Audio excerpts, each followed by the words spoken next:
माननीय के शर्मा जी को धन्यवाद और आप सभी को भी धन्यवाद कि एक शॉर्ट नोटिस में आप आज इस बहुत ही महत्वपूर्ण प्रेस कॉन्फ्रेंस में आए हैं।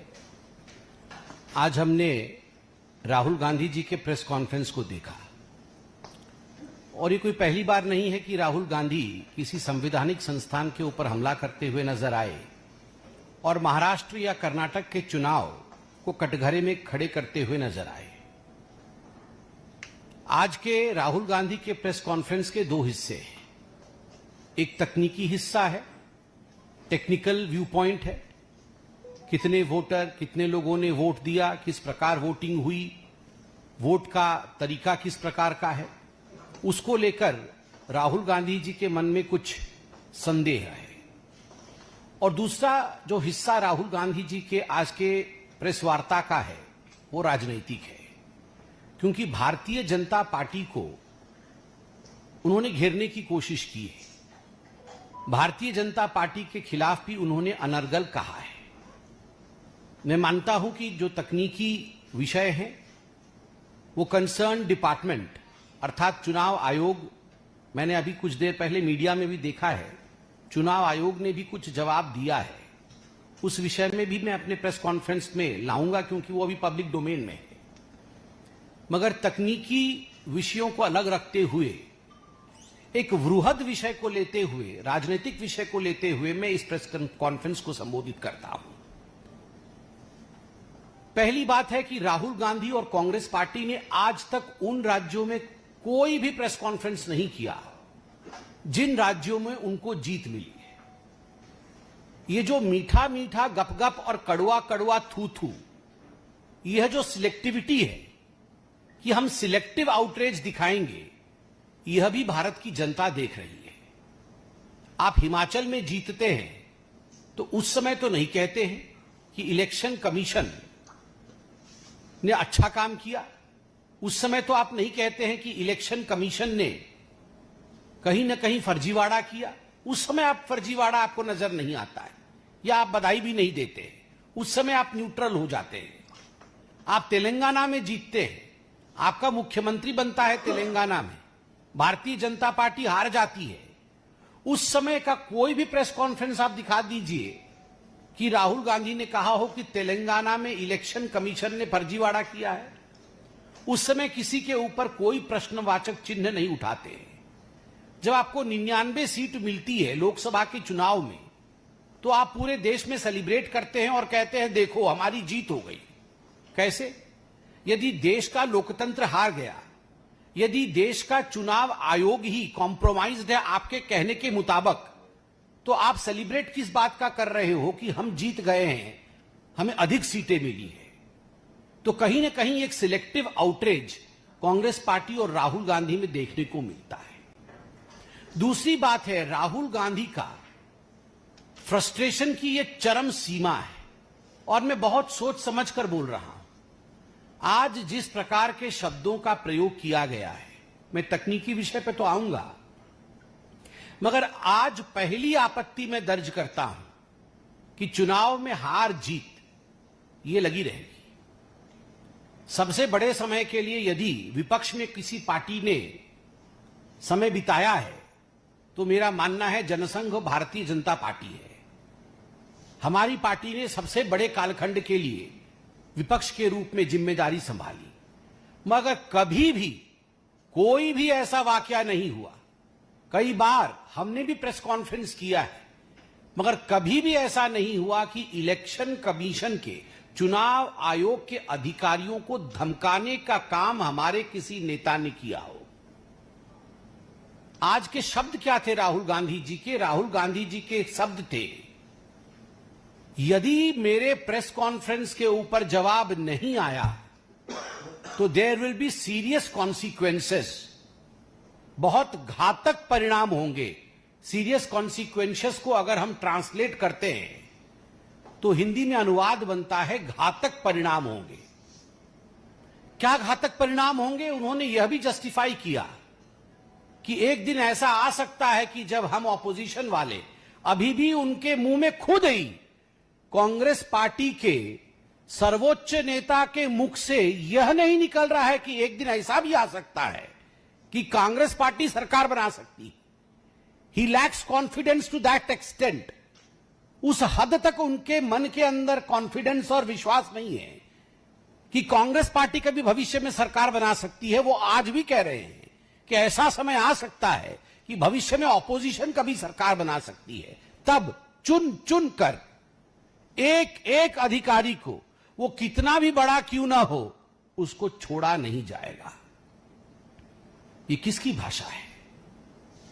ये एलओपी की भाषा है या एक, मैं तो खराब शब्दों का प्रयोग, अमर्यादित शब्द का प्रयोग करना कदाचित नहीं चाहूंगा, या सड़क चलते किसी ऐसे व्यक्ति की जो रोड रेज में बोलता है।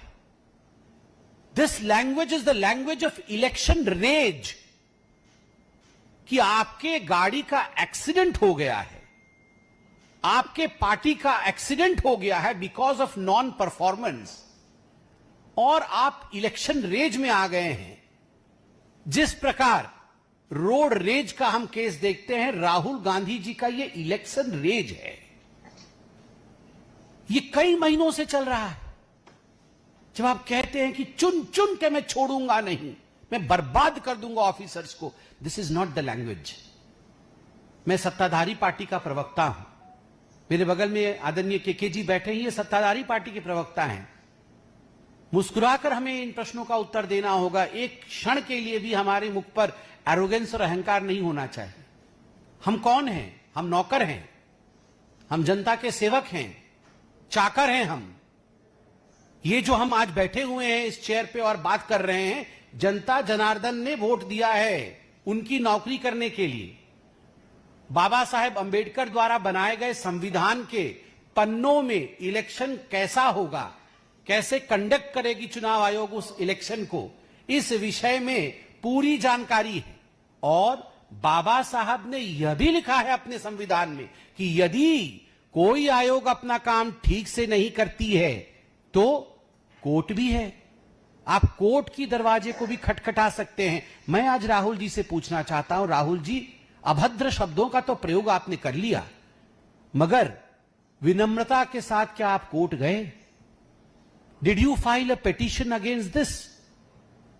288 कैंडिडेट्स ने शायद आपके लड़े होंगे, 288 आपके और ऑपोजिशन वालों के महाराष्ट्र में लड़े होंगे। आपको लगता है अगर अधिकांश जगह वोट की चोरी हुई, votes were destroyed, so what kind of leader you are? आप कैसे लीडर हैं जो आपने अपने ही पार्टी के सदस्यों को यह तक नहीं गाइड किया कि जो प्रिस्क्राइब टाइम पीरियड होता है उसके अंदर आप तुरंत कोर्ट जाइए, कोर्ट में जाकर आप वहां पर ये दस्तावेज जो हम आपको दिखा रहे हैं वो दस्तावेज दिखाइए, आप कोर्ट में केस करिए। मगर no, Rahul Gandhi did not go to the court. मुझे तो आश्चर्य हुआ, उनके जो प्रॉक्सी कोर्ट में गए थे, राहुल गांधी नहीं गए मगर प्रॉक्सी गए। जो प्रॉक्सी कोर्ट में, हाई कोर्ट में गए थे, what did the high court से? हाई कोर्ट का जवाब है, Bombay High Court dismisses plea alleging irregularities in Maharashtra assembly polls. Bombay High Court ने फटकार लगाई और साथ में बॉम्बे हाई कोर्ट कहती है gross abuse of the process of law. ये जो रिट पिटीशन जिसने भी दाखिल किया है उनके खिलाफ कहती है ये ग्रॉस अब्यूज ऑफ लॉ है। आगे चल के बॉम्बे हाई कोर्ट की जो खंडपीठ है जिसमें जस्टिस JS कुलकर्णी और जस्टिस आरिफ डॉक्टर हैं, उन्होंने बड़े स्पष्ट रूप से कहा है, the court found no evidence of fraud और illegal voting and emphasized that the petitioner had failed to demonstrate any personal legal injury or enforceable right. We do not find a scratch of legal grievance, much less legal injury. कोई legal injury नहीं हुई है, कोई legal grievance नहीं हुआ है, और court ने उसे डिसमिस कर दिया। चलिए, आप कोर्ट नहीं गए। मैं अभी आने से पहले थोड़ा बहुत रिसर्च कर रहा था कि राहुल गांधी जी इलेक्शन कमीशन से तो सवाल पूछे ही होंगे। ये आज जो हार्वर्ड स्टाइल में प्रेस कॉन्फ्रेंस कर रहे थे, प्रोफेसर की तरह घूम घूम कर, वो क्या है पीछे PPT बना करके हार्ड वर्क कर लेते तो ये हार्वर्ड स्टाइल का प्रेस कॉन्फ्रेंस नहीं करना पड़ता। ये जो हार्वर्ड स्टाइल का प्रेस कॉन्फ्रेंस कर रहे थे, तो क्या उससे पहले वो इलेक्शन कमीशन गए? मालूम पड़ा कि जो केपीसीसी है, कर्नाटका प्रदेश कांग्रेस कमेटी है, वो गई थी अभी इलेक्शन कमीशन। 3 तारीख को गई थी इसी महीने के। इलेक्शन कमीशन ने उनको 6 तारीख को कहा कि आप 8 तारीख को आइए, हम आपको सुनेंगे। मगर 7 तारीख को ही राहुल गांधी जी वो आ नहीं गए सुनने। कल सुनना था, कल जाना था कमीशन के पास, मगर 7 तारीख को ही प्रेस कॉन्फ्रेंस कर दिया। केवल इतना ही नहीं, महाराष्ट्र के चुनाव के विषय में बात हो रही है। महाराष्ट्र के चुनाव को लेकर जब नवंबर 2024 में राहुल गांधी जी ने पहली बार आपत्ति दर्ज की, तो दिसंबर में ही इलेक्शन कमीशन ने चिट्ठी लिख के बुला लिया था कि राहुल जी आप आइए ना, you come and have a discussion with us. वो चिट्ठी भी मैं लेकर आया हूं। मैं ये चिट्ठी इसलिए लेके आया हूं क्योंकि ये चिट्ठी पब्लिक डोमेन में है और ये किसी और देश का इलेक्शन कमीशन नहीं है, ये हमारे देश का ही इलेक्शन कमीशन है। तो यदि पब्लिक डोमेन में वो चिट्ठी है, और उस चिट्ठी में क्या लिखता है election commission? In view of your article published in a newspaper on 7/6/2025, ये हाल की बात है। कई चिट्ठियां लिखी है इलेक्शन कमीशन में, मैं एक चिट्ठी का उदाहरण दे रहा हूं। 7/6/2025 को एक बड़े अंग्रेजी अखबार में राहुल गांधी का महाराष्ट्र के चुनाव को लेकर आर्टिकल छपा था। उस आर्टिकल में वही बातें की गई थी जो बातें आज उन्होंने प्रेस कॉन्फ्रेंस में की है। तो चुनाव आयोग ने कहा था कि माननीय राहुल जी, ऐसा है कि नवंबर 2024 में महाराष्ट्र का चुनाव हुआ, दिसंबर में भी आपने यही सब आरोप लगाए थे, तो हमने आपको दिसंबर में ही बुलाया था। चलिए कोई बात नहीं, आप नहीं आए। यहां पर इलेक्शन कमीशन ने कुछ डाटा दिया है, यह पब्लिक डोमेन में डाटा है। यह डाटा है कि कुल मिलाकर के 1,08,026 BLA है, बूथ लेवल एजेंट है महाराष्ट्र के अंदर सभी पार्टी के। BLA का काम क्या होता है? BLA का काम होता है कि इस घर में बहुत सारे वोटर हैं। अरे कैसे हो सकता है इस घर में इतने सारे वोटर?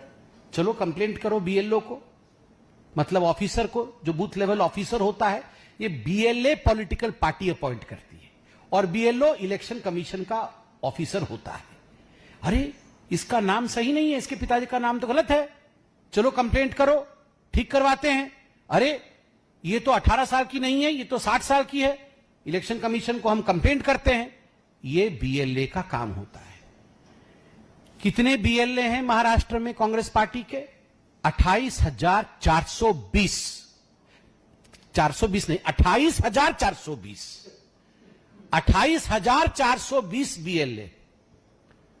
28,420 BLA होने के बाद भी ये सारे BLA क्या कर रहे थे? ये सारे BLA क्या कर रहे थे? ये सोए हुए थे। ये किसके घर में किसका कितना वोटर निकला, किसकी कितनी लिस्ट है, किसका नाम क्या है, ये इन्होंने क्यों नहीं देखा? फिर इलेक्शन कमीशन लिखती है कि चलिए आप ऐसा करिए, आप बहुत बिजी व्यक्ति हैं, तो आप अपनी सहूलियत बताइए कि आप सब डॉक्यूमेंट लेके हमारे पास आइए, अपनी सहूलियत बताइए, और ये हमारा एड्रेस है, ये हमारा ईमेल आईडी है, अपना समय और स्थान दे दीजिए, वहां बैठ के चर्चा हो जाएगी, क्या आपके प्रॉब्लम है उनका हम समाधान और उत्तर दे देंगे। मगर राहुल जी ने, मुझे नहीं पता ईमेल किया कि नहीं, मगर अभी तक इलेक्शन कमीशन से समय लेकर मिलने का काम नहीं किया। आज एक प्रेस कॉन्फ्रेंस किया, नंबर 1। नंबर 2, आज मैं देख रहा था इलेक्शन कमीशन का कुछ चिट्ठी भी आया है, वह भी आपने देखा है, यह आज की ही चिट्ठी है इलेक्शन का। मुझे कैसे मालूम पड़ा कि केपीसीसी ने चिट्ठी लिखी थी मिलने के लिए और 8 तारीख का टाइम मिला था इलेक्शन कमीशन का? ये इस चिट्ठी से मालूम पड़ा, जो हर वेबसाइट में आज मौजूद है इलेक्शन कमीशन के, और आज आप लोग भी दिखा रहे हैं। इस चिट्ठी के 2 भाग हैं। दूसरे भाग में इलेक्शन कमीशन ने राहुल गांधी जी को कहा कि अच्छा, आपके पास बहुत सारी डेटा है जो आपने आज प्रस्तुत किया है कि इतने लोगों का नाम कट गया, इतने लोगों का नाम जुड़ गया, इत्यादि इत्यादि, तो हम तैयार है जांच करने के लिए। मगर जांच का एक प्रोसीजर होता है कि ये जो सारी कागजें आप देख रहे थे, मोटी मोटी कागजें बंडल बंडल लेके घूम रहे, ये सारी जो कागजें हैं, आप ओथ में कि मैं राहुल गांधी, फलाना ढिकड़ा मेरा एड्रेस, मैं ओथ पे कहता हूं कि ये सब कागज मेरे पास है, मैं इन्हें सत्यापित